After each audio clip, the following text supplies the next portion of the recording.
So I appreciate y'all being patient. I want to initially announce that at 8:30 this morning, Jonathan Pentland was arrested for assault and battery 3rd degree in reference to the video that we've all seen. It's a very disturbing video. It's one that we're not going to tolerate or condone in Richland County. And the message I want to give is that when something like that happens, the Sheriff's Department is going to act very swiftly, and we're going to hold those responsible for those accountable. We're not going to let people be bullies in our community, and if you are, then you're going to answer for it. And that's what we've done in this case. This case first came to our attention on Monday when our deputies responded and took initial reports. They did a good job at that point because they didn't rush to make judgments.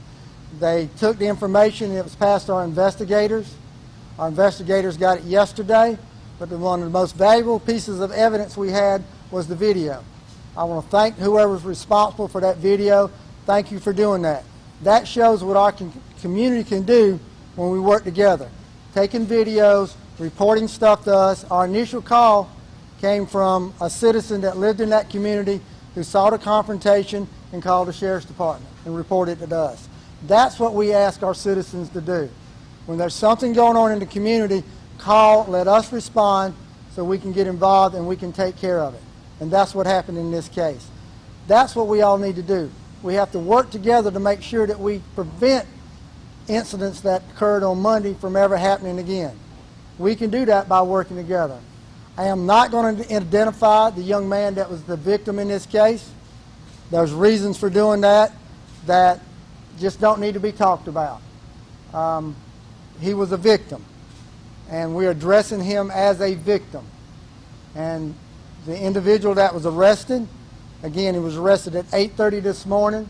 He was booked into the Richland County Detention Center. We do not have a jail photograph yet because they haven't taken one. We'll distribute photographs that we have. And once the jail photograph is available, we'll release that. I don't know if he's had a bond hearing or not, but he'll appear in front of a bond hearing at the normal time. No special considerations were given whatsoever. Our investigators worked tirelessly on this case. Sergeant McDaniel, who was the lead investigator on this case, got it yesterday when the video was brought to my attention. He didn't even go home last night. He slept in his office to make sure that this case got the priority that it needed done. Him and Investigator Raines worked on this case. They interviewed witnesses. They interviewed suspects. They interviewed the victim. They interviewed the victim's father. They worked on this case to bring it to a conclusion very quickly. This was not something that we needed to be drug out because rumors and untruths were being put out on social media. We needed to get the truth out, and that's what we did. Prior to this press conference, I met with community leaders from elected officials of different organizations so they could hear from me the facts of the case, know what we've done, why we did it, and how we proceeded. That's what I owe this community, is get it to the community leaders first and then have the press conference. That has always been our policy, and that's what we're going to continue to do. By working together like we did at 4 o'clock, we came together as a group, we discussed this, questions were asked, and we talked about a path forward. And that path forward is us working together, knowing that we do have incidents like this in our community that we need to work together to prevent, and when it does happen, it's not going to be tolerated. It's not going to be tolerated by your law enforcement, and it's not going to be tolerated by elected officials or community. When we work together as a team, we can prevent incidents like that from happening. When they do happen, we can move swiftly, and that's what we've done on this case. It was terrible. The first time I saw the video, it was terrible. It was unnecessary. It was a bad video. The young man was a victim. The individual that we was arrested was the aggressor, and he's been dealt with accordingly. I've been in contact with Commanding General at Fort Jackson, General Beagles, since the suspect is an active duty soldier. We've discussed it. The military has taken whatever steps that they deem necessary, but we've all came together and we've worked on this case to bring it to the conclusion that we've got. I hope by the community knowing what's happened, that the suspect was arrested, that we're moving forward. The community can step back a little bit now and say, okay, what can we do working together? That's my hope, that's my prayer. And that's the goal, I think, of everybody in this community who cares about this community. If you care about this community, you want us to work together and you want us to move forward. So, questions? How did you come to the assault third-degree charge, and if you reached out to the boy that's being led in the basement? We gave the facts of the case that we have and the evidence we had to the solicitor's office and also presented to a magistrate, and that's who determined what charge would be brought. Sure. So that was assault third. And the second part of your question, did we reach out to the family? Yes.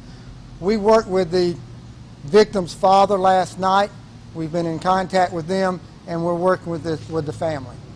Sure. What was the particular act that led to the assault and battery charge? The fact that he put his hands on somebody, he touched somebody, that's an assault. That's assault and battery when you place your hands on someone, and he did. The video showed that he did, and that's the evidence that we have that he was charged with.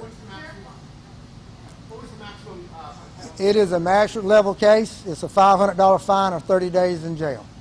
Sheriff, can you speak a little bit about what led up to the altercation, before what was captured on video? Not really.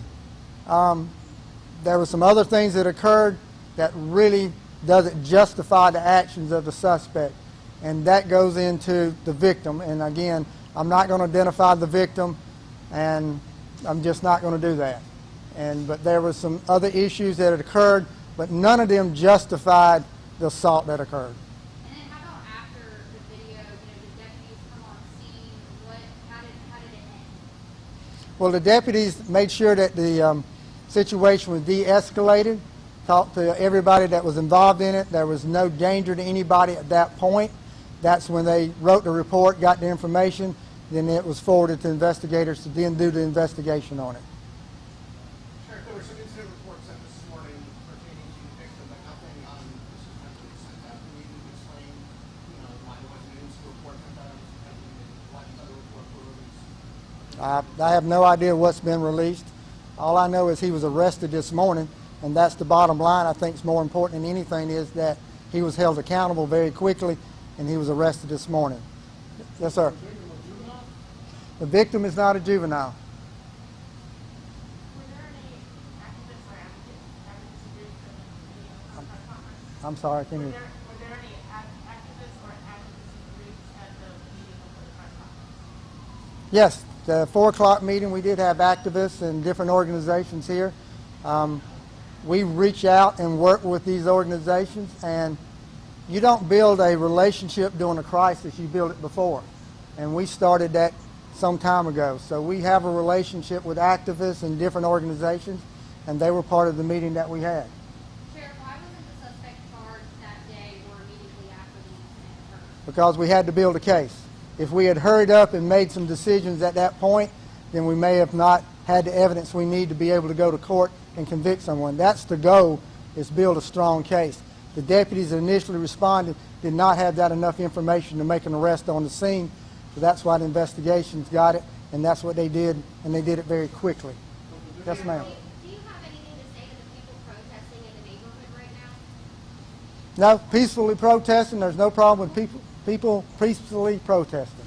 We support that, and we'll be there to make sure that it is a peaceful protest. So, that's a right that people have. If they want to peacefully protest, then they're more than welcome to do that. Yes, ma'am. Are the leaders happy with the choice to charge him with third-degree assault? Is who happy? The community leaders met with earlier? The community leaders understand what the charge is, and that's not a charge that we determine. That's determined by the prosecutors and the magistrates. So they understand what he's charged with. That's what the incident showed that happened. It was assault and battery third degree. And the law describes exactly what Penland did, so that's why he's charged with that. Hold on. Yes, ma'am. Just for clarification, there were 2 incident reports released, one from April 8th and one from the 10th. Are those what you're referring to when you say those involved the victim and you can't go into detail? Right. I just don't think at this point we need to discuss that. What we need to discuss is the fact that this young man was assaulted and the person responsible for that has been arrested. So neither of those 2 reports were connected to what precipitated this altercation? There may be some connection to it, but it doesn't justify it. Obviously, there's people that are out in the neighborhood still out there. Are you planning to go address them, or are you planning No, I'm speaking to y'all, and I spoke to the community members and the community leaders that were here. What I asked them to do is go back to their communities, the people that they represent, and let them know what they've been told today.